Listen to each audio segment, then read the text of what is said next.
Just a short time ago, we got some comments from St. Louis Fed President Jim Bullard, some hawkish comments, saying it's possible we might need a top federal funds rate of 7% and the dovish notion 5%. Let's talk more about the markets with Meera Pandit, global market strategist at JPMorgan Asset Management. I guess we should take them at face value, Meera. I think a lot of times that job owning is a technique or tough talk is something that the Fed employs so that they don't maybe actually need to get to the numbers that they talk about. But do you believe 7% is a possibility if inflation stays really stubborn?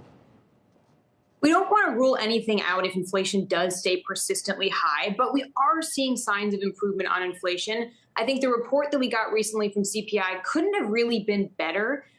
Realistically, if we think about some of the progress we made on goods, on commodities, on supply chain, some areas of services, even owner's equivalent rent went from scorching hot to kind of just boiling hot. So we're making some progress. We don't want to make too much out of just one report because we could very well see a backslide. But I think it is very important for the Fed to continue to message tough so we don't see too much of an easing in financial conditions and we don't see the markets get too ahead of themselves.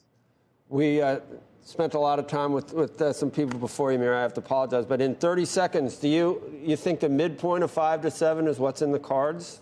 And that's going to be scary enough. I think that's why the market's down.